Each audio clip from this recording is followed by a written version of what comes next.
Assalamualaikum warahmatullahi wabarakatuh. Bismillahirrahmanirrahim. Alhamdulillahi rabbil alamin. Wassalatu wassalamu ala ashrafil anbiya'i wal mursalin, nabiyyina Muhammadin wa ala alihi wa sahbihi ajma'in.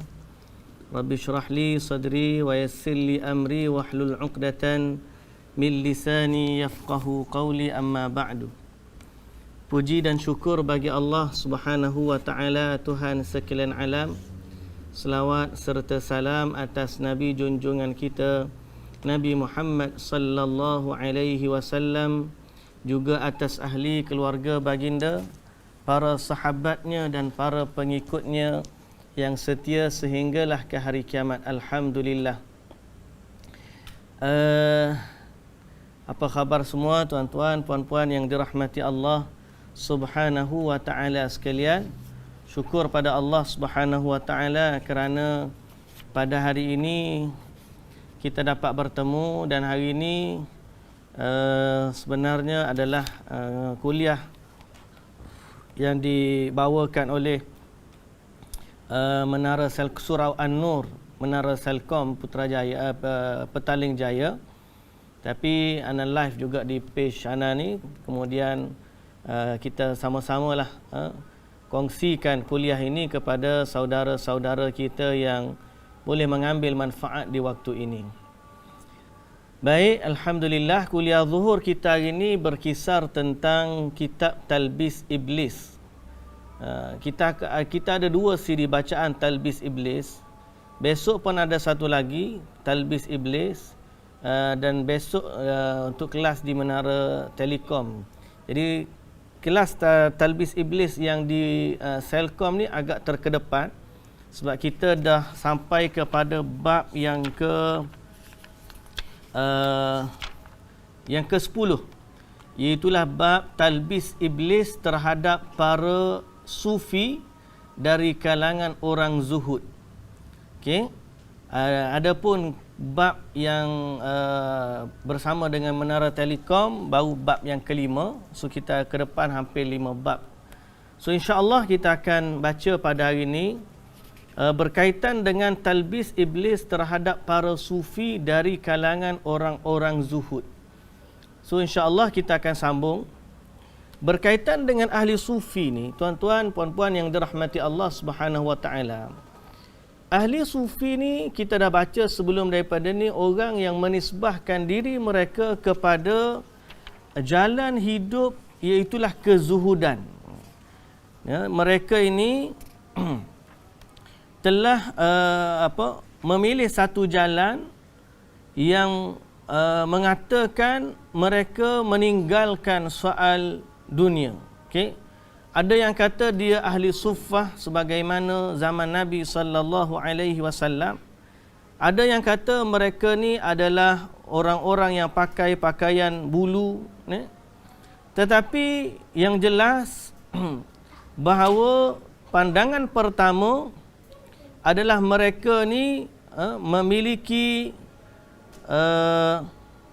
penulis berkata penisbatan kepada sufi, okay, adalah mereka yang menyandarkan diri mereka kepada kezuhudan, okay, kepada kezuhudan, iaitulah okay, mereka yang menzahirkan sifat kezuhudan mereka dan meninggalkan dunia. Mereka meninggalkan dunia dan hanya mereka memakan mereka memiliki ciri-ciri tertentu yang membezakan mereka dengan orang-orang yang lain. Hanya saja itu pada asalnya, tapi mereka tidaklah berbeza dari pandangan, dari amalan mereka dari ahli sunnah wal jamaah.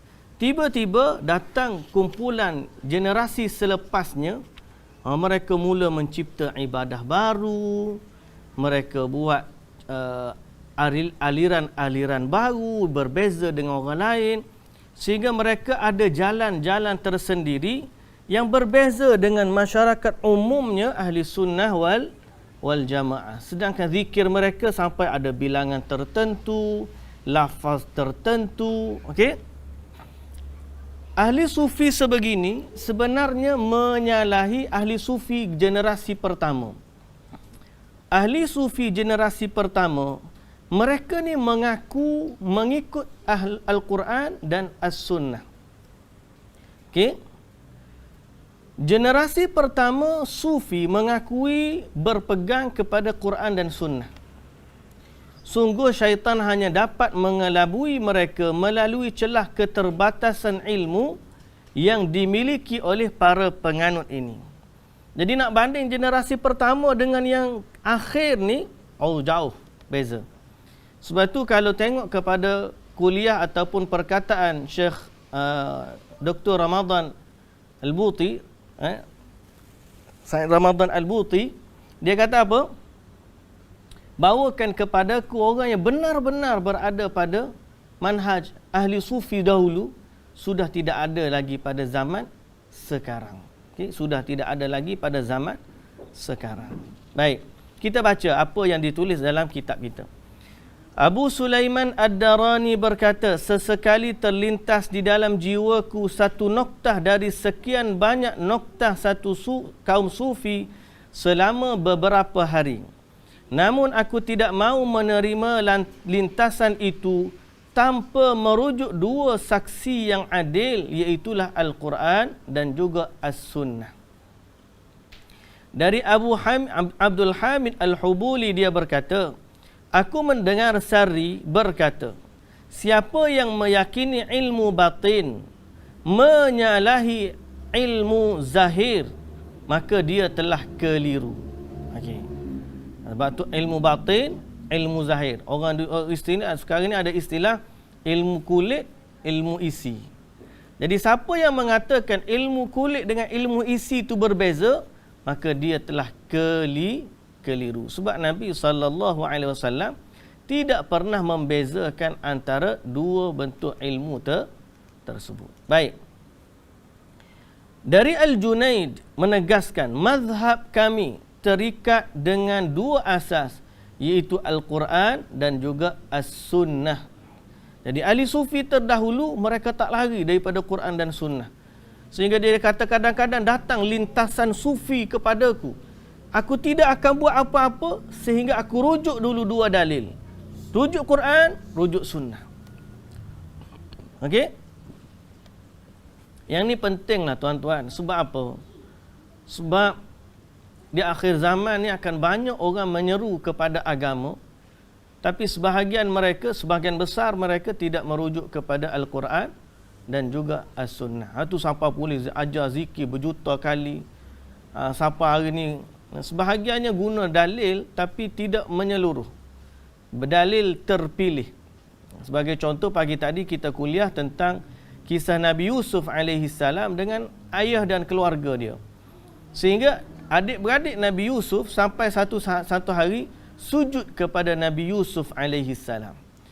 Jadi memang dari syariat dahulu Nabi Yusuf, orang boleh sujud kepada Nabi Yusuf. Tapi dalam syariat Nabi Muhammad sallallahu alaihi wasallam, yakni kepada Nabi Yusuf sebagai sujud penghormatan, bukan penyembahan. Tapi dalam syariat Nabi Muhammad sallallahu alaihi wasallam tidak boleh. Sama ada sujud penghormatan, apatah lagi sujud penyembahan, tidak boleh. Pada apa? Kerana Nabi sallallahu alaihi wasallam sendiri yang melarangnya. Tapi bila mereka jahil, dia tak tahu. Sehingga ada golongan-golongan sufi yang menyimpang, dia sampai anak murid boleh sujud kepada tok guru. Jadi ini bertentangan dengan Quran dan Sunnah. Al-Junaid juga berseru, ilmu kami bergantung kepada Al-Quran dan As-Sunnah. Siapa tidak hafal Quran, tidak menulis hadis dan tidak mendalami agama, ketahuilah bahawa dia tidak boleh diikuti. Itu perkataan Junaid Al-Baghdadi. Ini orang-orang sufi yang hebat ni.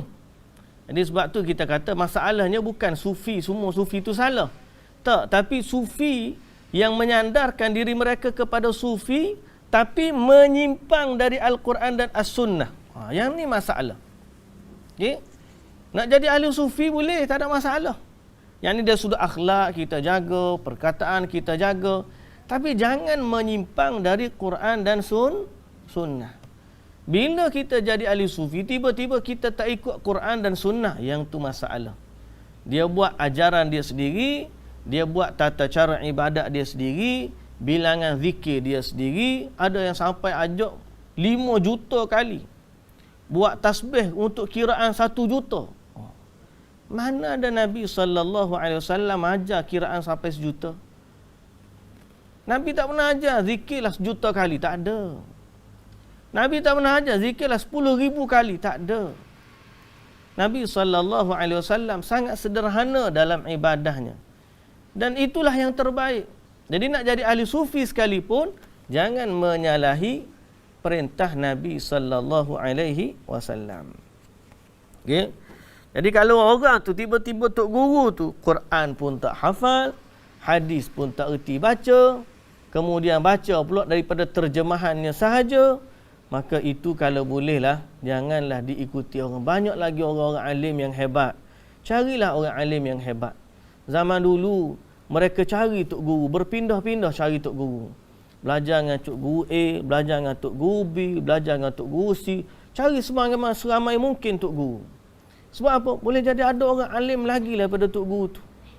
Dan kita nak cari ilmu yang terbaik, bukan kerana ta'assub guru dan sebagainya, tak. Baik. Al-Junaid juga mengatakan, Junaid ni memang masyhurlah kalau orang baca kitab-kitab sufi, sebut nama Al-Junaid Al-Baghdadi, semua orang kenal. Maknanya Al-Junaid dulu walaupun dia tasawuf, dia tidak lari daripada Quran dan Sunnah. Al-Junaid menyatakan, kami tidak menerima ilmu tasawuf dari qila wa qala. Qila wa qala maknanya orang tu kata, orang ni cerita. Kami tak terima ilmu agama daripada perkataan begitu. Melainkan dari rasa lapar, meninggalkan dunia, memutuskan segala kebiasaan dan keindahan hidup.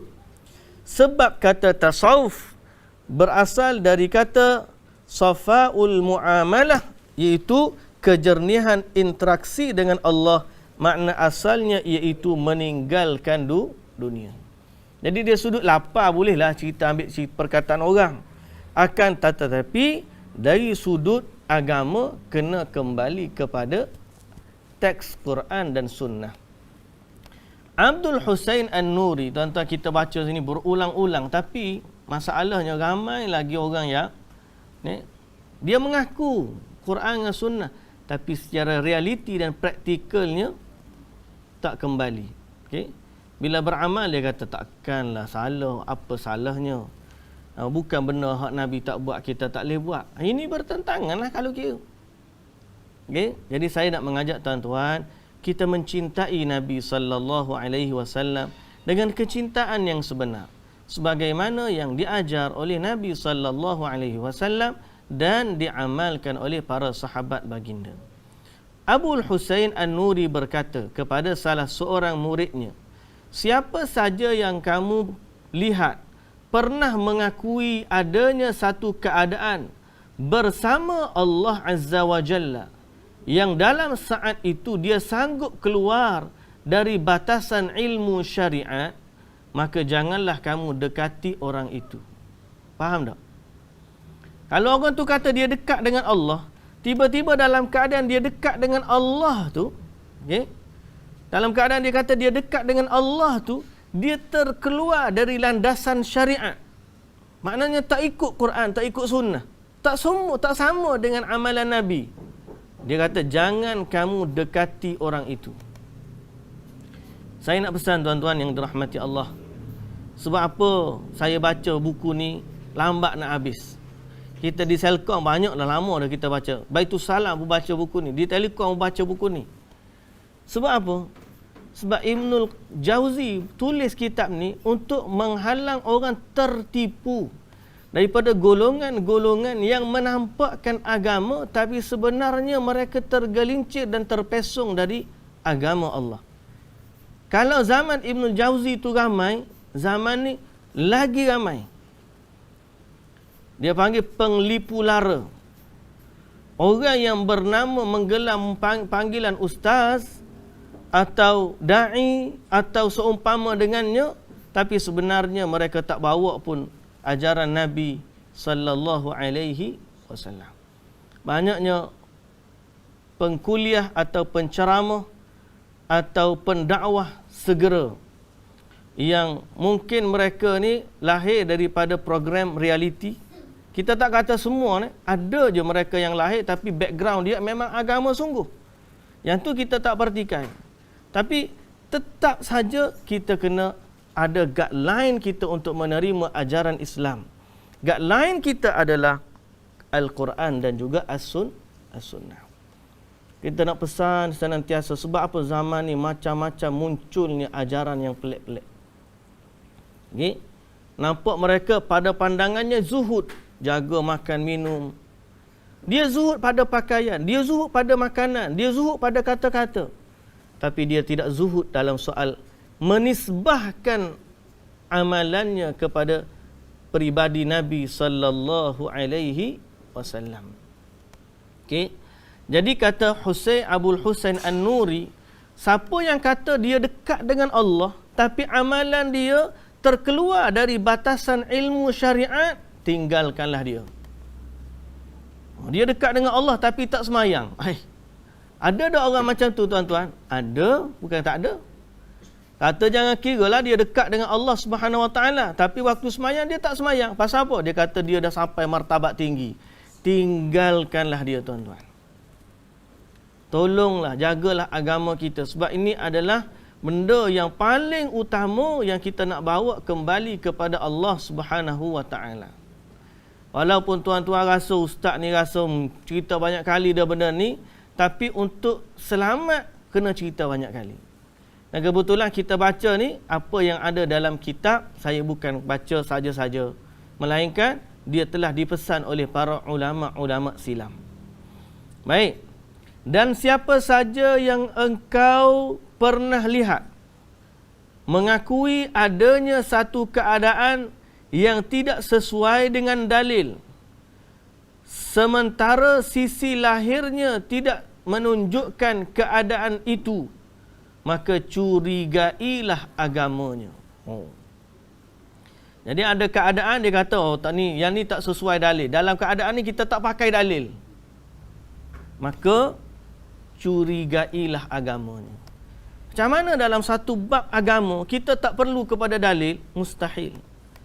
Nabi SAW ni dia ajar sampai benda angin keluar daripada lubang dubur pun, minta maaf kita sebut, tu pun ada dalam agama. Batal wuduk dan tidak ada. Sampai kita nak masuk tandas, kita langkah kaki mana, ada dalam agama. Maknanya apa? Maknanya agama ni sekecil-kecil benda dia bagi tahu pada kita.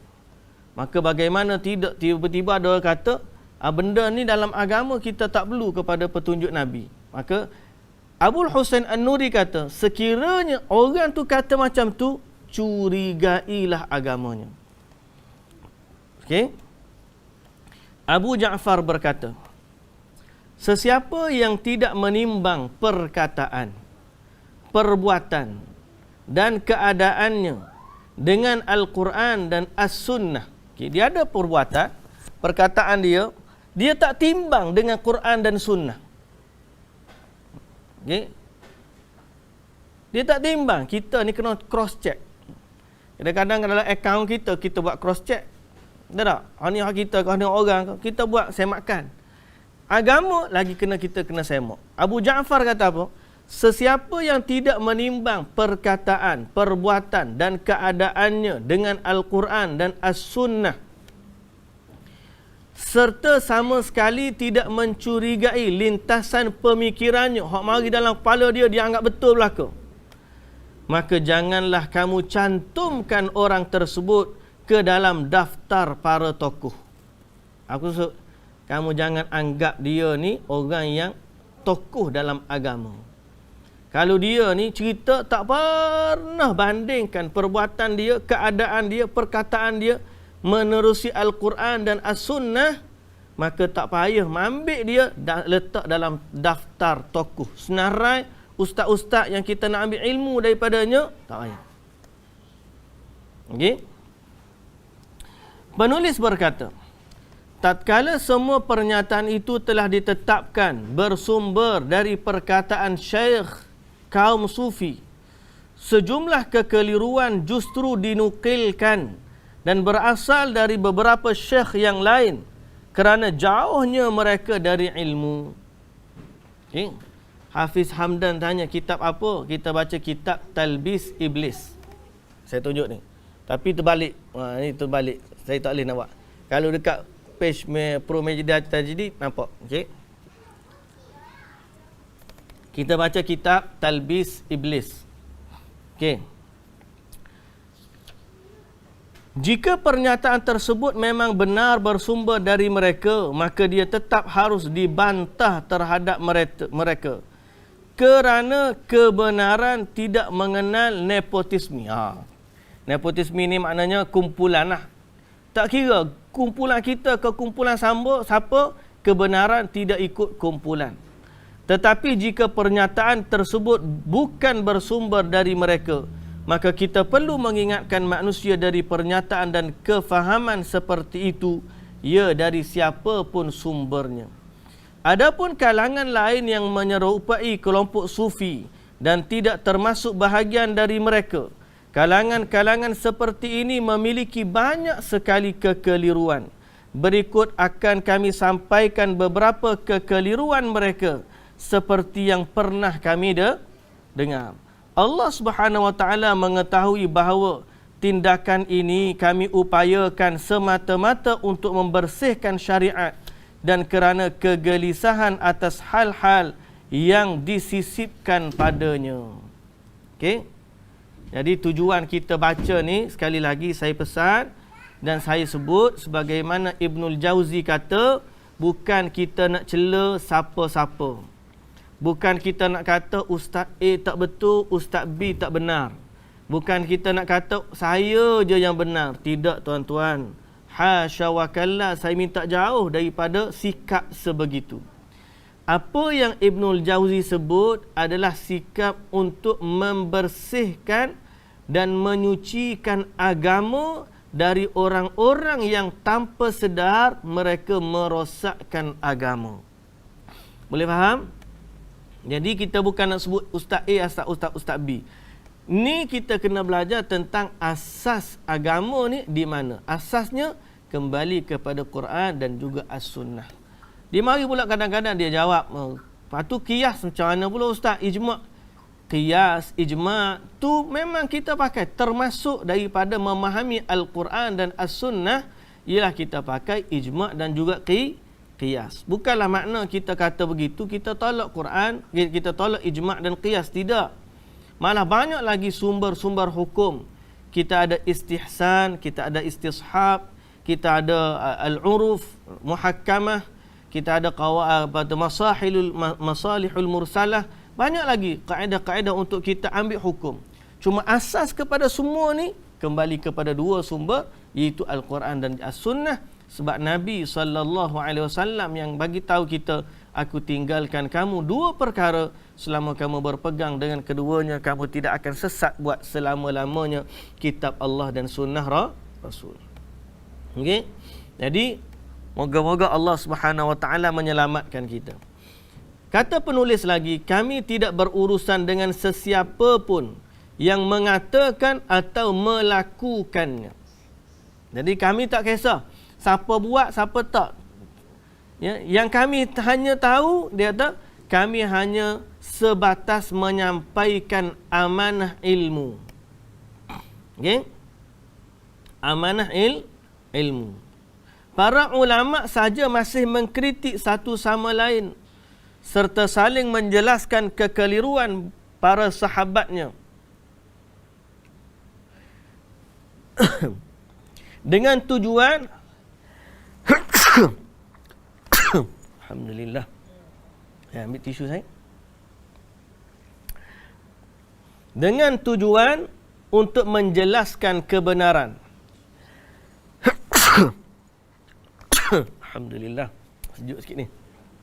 Yahdikumullah wa yuslihu balakum. Jazakallah khair.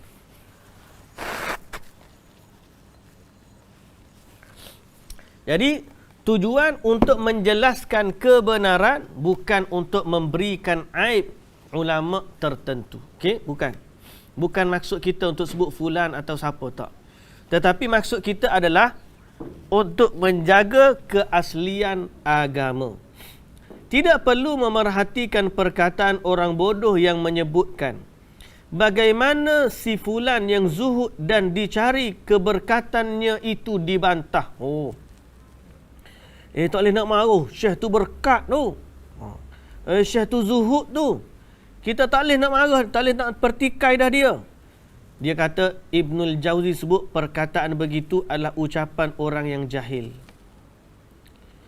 Kerana kepatuhan yang ditujukan kepada agama yang disampaikan syariat, bukan kepada orang yang mengamalkan syariat. Jadi kerana patuh ni pada syariat, bukan kepada orang, tak. Patuh ni kepada Allah, patuh ni kepada Rasul, bukan kepada orang. Kalau orang tu bertentangan amalan dia dengan Quran dan Sunnah, jadi kepatuhan kita bukan pada manusia. Kepatuhan kita pada syariat. Perlu difahami bahawa boleh jadi seseorang yang termasuk wali Allah dan calon penghuni syurga punya banyak kekeliruan, dan kedudukan ini tidak boleh dijadikan penghalang kebenaran. Faham tak? Okeylah, kita terima ada seorang tu diiktiraf sebagai wali. Contoh, kita kata dia wali, walaupun kadang-kadang bab wali ni kita tak tahu dia ambil CJ kat mana nak kata orang tu wali ke tidak, kan? Wallahu ta'ala alam. Okey, kata kita terima seorang ni betul wali sebab dia orang soleh, kita anggap dia wali. Tapi apakah semua perbuatan dia boleh dijadikan hujah? Boleh tak? Tak boleh. Sebab apa tak boleh? Sebab dia bukan Rasul, dia bukan Nabi. Maknanya pada dirinya kita kata kalau dia betul 90% kebenaran dia, 10% mesti ada silap sebab dia manusia, bukan Rasul. Rasul dia tak ada maksum ni, Rasul dia. Kita bukan 90%, boleh jadi 60% ya betul. 40% lagi kena istighfar banyak. Contoh. Jadi maknanya apa? Ukuran kita dalam beragama jangan manusia. Jangan sebab ustaz tu buat macam ni, ustaz ni buat macam tu. Hatta kalau ustaz tu wali sekalipun. Pasal apa? Sebab kewalian seseorang bukan hujah. Kerana pada diri dia masih ada sifat manusiawi. Dan sifat manusiawi ni boleh jadi merakukan kesalahan. Takkanlah bila dia wali kita nak ambil 100%. Tiba-tiba yang kita ambil tu rupa-rupanya daripada 10% yang salah tadi. Tak boleh. Jadi perlu difahami, kalaupun seseorang itu termasuk wali Allah atau dia calon penghuni syurga sekalipun, dia kata, keadaan itu tidak boleh dijadikan penghalang kebenaran. Dia ahli syurga, takkan dia salah. Tuan-tuan, orang masuk syurga ni bukan hujah kebenaran, tak. Kebenaran ni tetap Allah dan Rasul. Sahabat-sahabat Nabi, kalau kira Abu Bakar As-Siddiq, calon syurga. Umar Al-Khattab, calon syurga. Ali bin Abi Talib, calon syurga. Tapi mereka tak pernah berhujah dengan perbuatan mereka, nak kata inilah benar. Tak. Mereka kembali kepada Quran dan Sunnah. Jadi bukanlah kita kata, kalau gitu tak boleh naik, dia ni ahli neraka, kalau gitu Ustaz. Bukan. Jangan bawa perkataan kelaziman macam tu. Kita katakan bahawa seseorang itu, kalaupun dia wali sekalipun, tidak cukup untuk dijadikan hujah kepada kebenaran. Bapa buat gini sebab wali tu buat. Yang ni betul. Sebab dia wali, kita kena ikut. Tak. hujah dalam agama Quran dan sunnah. Kalau wali tu buat, tiba-tiba kena dengan Quran dan sunnah, alhamdulillah ya. Aku nak buat ni sebab dalam hadis pun ada. Tok wali tu pun buat. Okey, beres. Tapi kalau tiba-tiba tok wali tu buat tapi kita rujuk Quran dan sunnah, tak ada. Pagi ni ada orang tanya, kebetulan kita baca tadabbur surah Yusuf pagi-pagi. Dia kata, "Ustaz, apa? Ada orang bagi tahu saya Nabi Yaqub ni kena hukum kepada Allah dengan hilangnya Nabi Yusuf kerana dia pernah bunuh seekor anak binatang dan memisahkan anak tu dengan ibunya." Yang sembelih anak lembu ke anak apa, siapa mak dia sedih.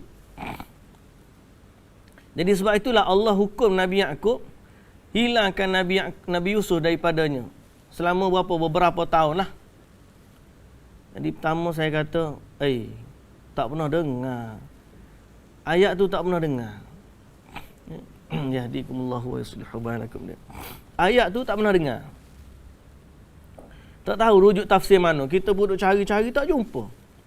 Ni pelik juga kan. Ada kan. Saya kata mari mana, dia kata kawan-kawan dia bagi tahu. Seorang datin lah, dia datin, dia telefon, dia tanya tak soalan. Kawan-kawan bagi tahu. Saya pun duk cari-cari, tak jumpa lagi. Tapi pagi ni, oleh kerana satu tak jumpa, yang kedua, saya kata Allah Azza wa Jalla kalau dia uji para nabi ni maksum. Bukan hukuman. Kalau kita kata Allah hilangkan Nabi Yusuf daripada Nabi Yaqub sebab hukuman, maka itu tak bertepatan dengan sifat Nabi yang maksum. Kalau begitu Nabi Muhammad lagilah kena hukum banyak sebab ujian dia banyak. Tak? Anak dia mati, kecil lelaki. Kemudian dia dihalau daripada Mekah, macam-macam lagi kalau nak sebut hukuman. Tetapi tidak macam itulah. Para nabi ni Allah uji, bukan hukum. Jadi Allah uji Nabi Yaqub dengan berpisah dengan Nabi Yusuf. Bukan sebab hukuman Nabi Yaqub ni dia bunuh binatang kecil, memisahkan anak binatang tu dengan ibunya. Jadi seperti itulah kadang-kadang perkataan ni boleh datang, tuan-tuan. Ada ustaz mengajar dia kata macam tu. Ni agama ni kena kembali kepada sumber dia yang sebenar, Al-Quran dan juga As-Sunnah. Okey. Sebelum kita jumpa, kita tawakuf dulu. Saya kata saya tak jumpa lagi lah. Masalah ni, hak dia tanya ni saya tak jumpa lagi. Jadi di tengah-tengah cari memang setakat ni tak jumpa lagi lah cerita Nabi Yaqub tu bunuh binatang masa dia bunuh binatang kecil sampai Allah hukum dia terpisah dengan anak dia. Tak jumpa. Jadi dalam agama ni tak boleh nak main sebarangan macam tu. Bunyi cerita macam best tapi bila dirujuk tak betul. Wallahu a'lam. Baik, ketahuilah sesiapa saja yang memandang pengagungan terhadap seseorang namun tidak memerhatikan apa yang berasal dari orang itu berdasarkan dalil, maka dia seperti orang yang memandang mukjizat Nabi Isa namun tidak memerhatikan siapa sebenarnya Nabi Isa sehingga dia menuhankan Nabi Isa. Orang Nasrani sebab apa? Sebab duk tengok mukjizat hebat Nabi Isa ni. Tak tengok kepada hukumnya.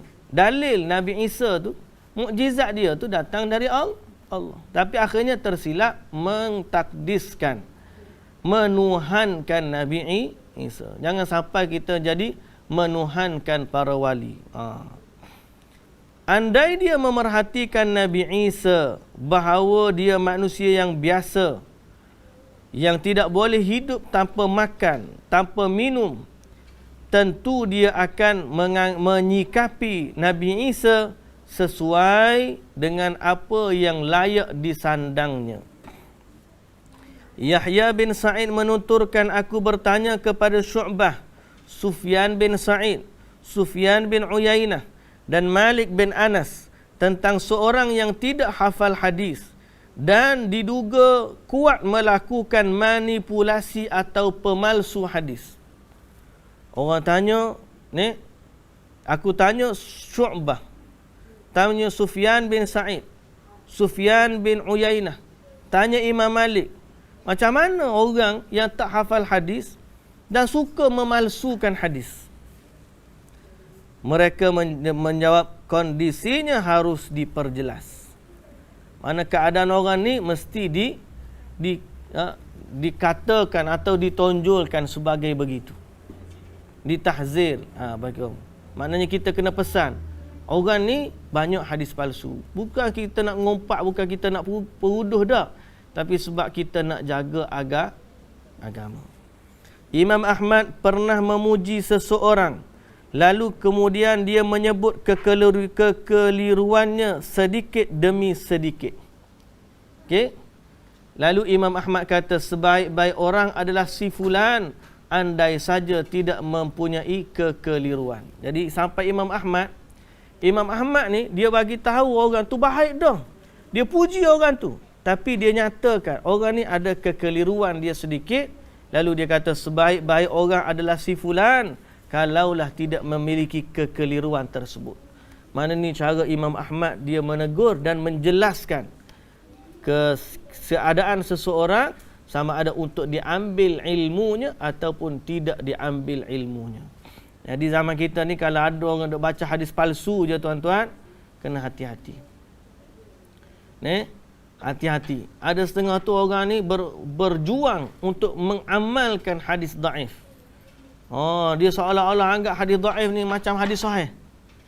Kita kata orang macam ni pun kita kena hati-hati. Para ulama dulu memperjuangkan hadis daripada Nabi sallallahu alaihi wasallam adalah kerana nak menjaga syariat. Imam Ahmad bin Hanbal berkomentar tentang Sari As-Saqati. Dia syekh yang dikenal baik makanannya. Okey? Namun selanjutnya disampaikan kepada Imam Ahmad. Mula-mula Imam Ahmad puji dia. Orang pun bagi tahu Imam Ahmad bahawa As-Saqati pernah berkata, saat Allah Azza wa Jalla menciptakan huruf-huruf, maka bersujudlah huruf ba. Maka Allah cipta huruf-huruf, huruf-huruf ni sujud pada Allah. Allah pun cerita macam tu kepada Imam Ahmad. Lalu Imam Ahmad kata, jauhkan diri darinya. Jauhkan diri darinya.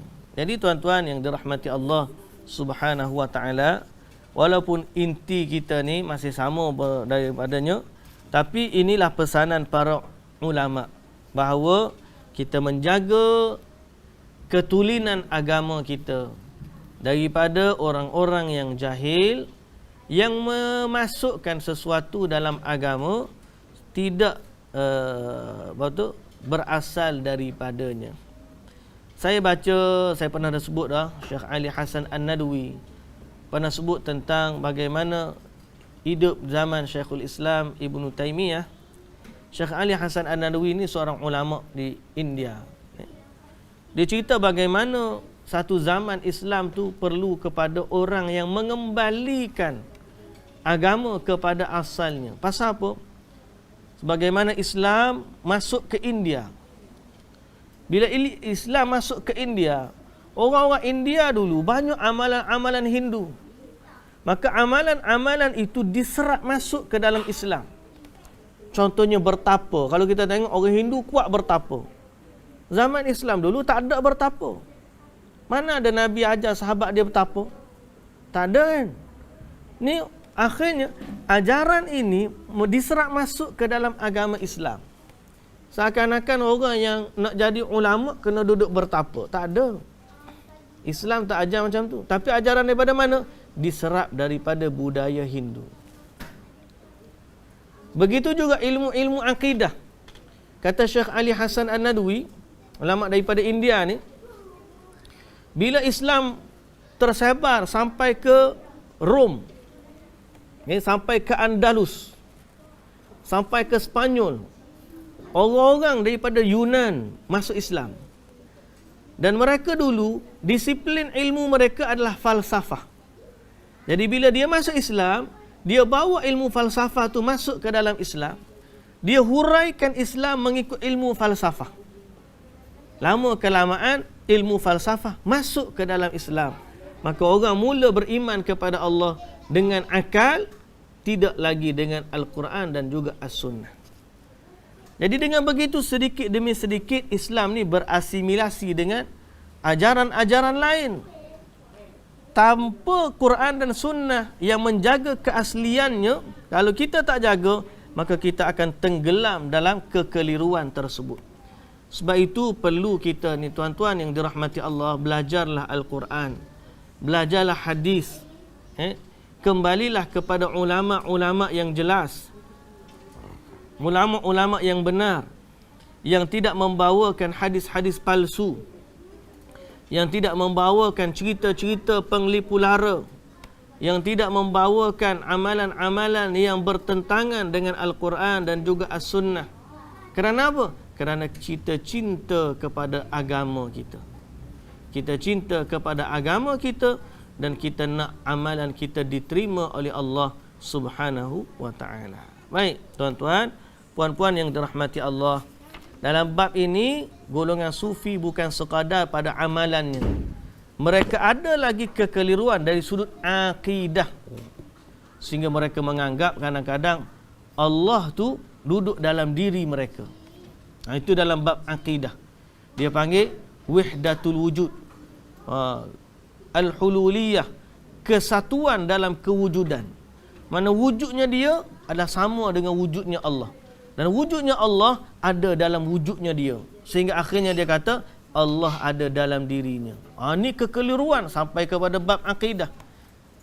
Okey. Jadi kita akan baca pada pertemuan kita yang akan datang, talbis iblis dalam bidang akidah terhadap golongan ahli sufi. Okey, moga-moga Allah Subhanahu wa taala memberkati pertemuan kita pada hari ini dan akan menyampaikan kita kepada pertemuan yang akan datang. Muslimin dan muslimat yang dirahmati Allah, saya berhenti setakat itu dulu. Apa yang baik dari Allah Subhanahu wa taala, yang lemah, yang kurang, yang salah dari kekurangan saya, kita sama-sama berdoa kepada Allah Subhanahu wa taala agar Allah Subhanahu wa taala memandu kita, mendinding iman kita daripada fitnah-fitnah dunia dan akhirat. Allah Ta'ala menyelamatkan kita daripada kesesatan. Allah Subhanahu wa taala mentaufikkan kita untuk tetap beramal dengan panduan Al-Quran dan juga As-Sunnah, dan kita menjadi orang yang bersama dengan panji Rasulullah sallallahu alaihi wasallam di hari akhirat kelak, insya-Allah. Wallahu ta'ala alam. Subhanakallahumma wa bihamdika asyhadu an la ilaha illa anta astaghfiruka wa atubu ilaik. Aqulu qawli hadza wa astaghfirullahal azim li wa lakum. Wassalamu alaikum warahmatullahi wabarakatuh.